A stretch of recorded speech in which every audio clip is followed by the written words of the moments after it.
एकूण कणकवली तालुक्याची राजकीय परिस्थिती पाहता मी स्वतः एक हाडाचा शिवसैनिक आहे. गेली 40 वर्ष माझ्या संघटनेत प्रामाणिकपणे काम करतोय. परंतु ह्या वर्षी जिल्हा परिषद पंचायत समिती या निवडणुका लागल्या. त्या निवडणुकीच्या आधी माझ्या पक्षाची कुठलीही तयारी नव्हती. उमेदवारी उभे करण्यासंदर्भात किंवा भरण्यासंदर्भात इतर प्रवर्गाचे असू दे किंवा कुठले.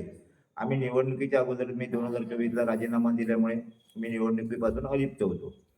परंतु ज्या पद्धतीत 2 महिन्यापूर्वी महाराष्ट्र राज्यात महानगरपालिका नगरपालिकेच्या निवडणुका झाल्या, त्या ठिकाणी जेव्हा 59 ते 70 नगरसेवक बिनविरोध झाले, कुठेतरी तोच फॉर्म्युला सिंधुदुर्ग जिल्ह्यात पंचायत समिती आणि जिल्हा परिषद या दोन्ही निवडणुकींना वापरण्याचा सत्ताधाऱ्यांचा हा घाट होता.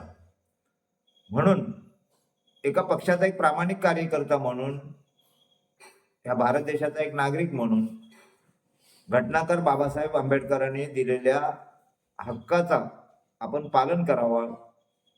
आपण निवडणूक लढवण्याचा आमचा हक्क आहे, त्या हक्काचं पालन करावं. मतदारांना मतदान करायचा हक्क आहे, तो हक्क कुठून तरी हिरावला जाऊ नये.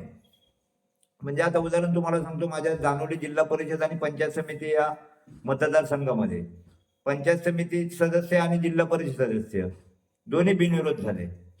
बिनविरोध झाल्यामुळे काय झालं की ज्या लोकांचा मूलभूत अधिकार आधी पहिला गेलाच, परंतु जे उमेदवार बिनविरोध निवडून आले आहेत ते कोण आहेत, कुठले आहेत, चेहऱ्याने कसे आहेत, काळे आहेत की गोरे आहेत, हे जनता कधी ओळखणार? निवडणुका कशासाठी असतात? तर त्या उमेदवाराची ओळख झाली पाहिजे, त्या उमेदवाराचं क्वालिफिकेशन समजलं पाहिजे, तो उमेदवार आपल्यासाठी काय करू शकतो ह्याचा अभ्यास करण्यासाठी निवडणूक आहे. बाबासाहेब आंबेडकरांनी घटना लिहिली त्यावेळी काय मस्करी म्हणून निवडणुका, काय खेळ धंदा नाही, उद्योग नाही लोकांना म्हणून काय निवडणुका ठेवलेल्या नाही. जनतेतनं निवडून जाणारा लोकांनी लोकांसाठी लोकांकरवी केलेली शाही म्हणजे लोकशाही, असं आम्ही नागरिक शास्त्रात वाचलं लहानपणी. मग त्याचं पालन आम्ही करायला नको काय? आम्ही बाळासाहेबांचे 80% समाजकारण 20% राजकारण या माध्यमातून बाळकडू पिऊन झालेले शिवसैनिक आहोत. मला जेव्हा इथल्या निवडणुका बिनविरोध करण्याचा घाट घातला गेला, याची कुणकुण लागली, तेव्हा मी घाईघाईत कौसुली पंचायत समितीतनं फॉर्म भरला. आणि त्या भागात मला माझ्या पक्षाचा कुठेही विरोध नाही किंवा काय असे विचार नाही झाले नाही, आणि फॉर्म मागे घेण्यासंदर्भात कोणी विनंतीही केली नाही. त्याच्यामुळे मी निवडणूक पूर्णपणे सिरियस घेतली आणि प्रचाराला लागलो.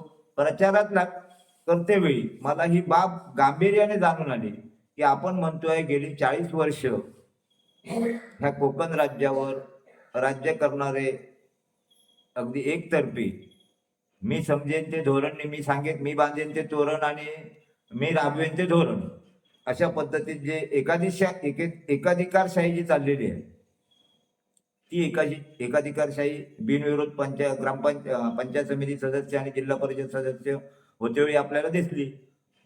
अगदी 24 तारीख पर्यंत 15 लाख रुपये जिल्हा परिषद सदस्य आणि 8 लाख रुपये पंचायत समिती सदस्य हा रेट होता. तो रेट 25ला रविवार आणि 26 जानेवारीचा कालावधी 27 तारीखला 30 ते 35 लाख रुपये जिल्हा परिषद सदस्य आणि 15 लाख रुपये पंचायत समिती सदस्य असा रेट. म्हणजे अक्षरशः लोकशाहीचा बाजार ह्या कणकवली तालुक्यात आणि संपूर्ण सिंधुदुर्ग जिल्ह्यात राबवला गेला, आणि तो रोखण्याचा प्रयत्न आम्ही प्रामाणिक कार्यकर्ते म्हणून कुठेतरी केलाय. उदाहरणार्थ कलमठात बाळूमेस्त्री असेल, कौसली पंचायत समितीतनं मी असेल, आमची हरकुळ जिल्हा परिषदेनं आमचा प्रमोद सागावकर असेल, आणि अपक्ष फॉर्म भरले आणि ते कायम ठेवले.